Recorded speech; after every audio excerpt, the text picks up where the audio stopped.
Hello and welcome to C-kers Presents Cooking with Chloe. In the media recently there's been a lot about Nigella Lawson, so we have decided to do one of her recipes. Today we are doing bacon brownies. Whoever thought of this is an absolute genius. Bacon and brownies in the same thing, oh my god. So I'll be giving you a step-by-step guide of how to make these and then a review after to see how it is easy to follow.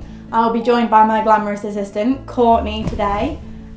She'll just basically be giving me stuff and things like that, won't you? Aye. Yeah. So enough of this and let's get started.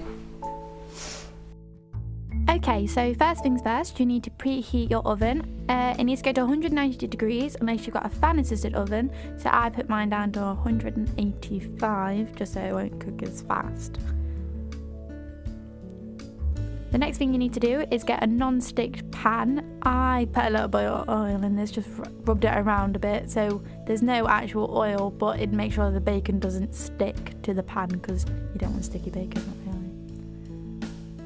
So then you need to make sure it's on like a medium heat. You don't get it too high or you'll cook the bacon too quickly, or too low because it'll just take the mick to cook. Make sure you've got it on a right ring as well. You need to make sure that the bacon is nice and fine, like finely chopped, because you don't want huge bits of bacon in your brownies. So just pop them into the pan and just stir it occasionally. You need to make sure that they're nice and crispy by the end though, so they need to be in there for a while. It took us about 20 minutes to get them near enough done. So just stir that occasionally. While you're doing that, you can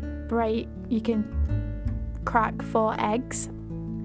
I'm terrible at cracking eggs, as you'll see in the next one, as I actually dropped half of it in it. Luckily enough, no little bits got into the mixture, so that's kind of good.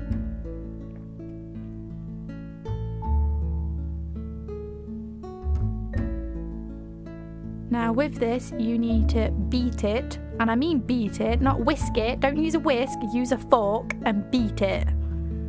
The amount of people who whisk it when it says beat is unbelievable. You need to make it look like scrambled eggs, but make sure you don't put milk or salt and pepper and stuff in it, because it just gets scrambled eggs.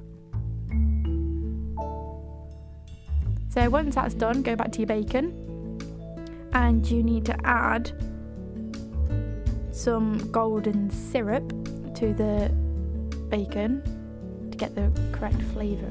That's what it should look like.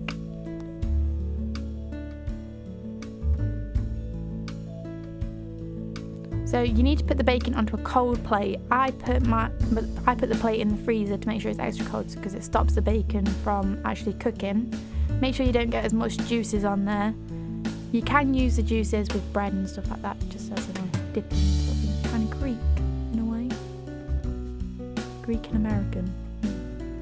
So next, in a bowl, you need to add cocoa, flour, bicarbonate of soda, and then the beaten eggs. And you just mix that all together, and you will get the brownie sort of thing. The brownie mixture. Yeah. And it'll actually start to look like brownies then. You also need to add the dark chocolate and the bacon bits once it's all mixed together. Make sure that it's fully combined because you don't want little bits of egg or flour mixed into it.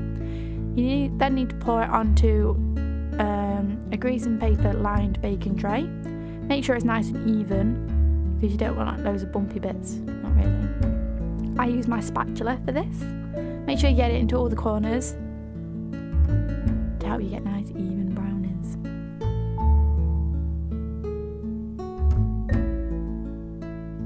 Make sure you scrape the pan, make sure everything's in there, and pop it in the oven. And you leave it in the oven for 20 to 25 minutes.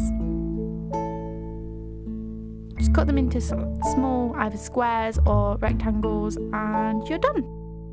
Okay, so I thought this recipe was going to actually turn out pretty disastrous by the look of some of the things that it actually looked like, but given a small taste of it is actually really, really nice, and comments go to Nigella because she clearly knows how to make a good brownie.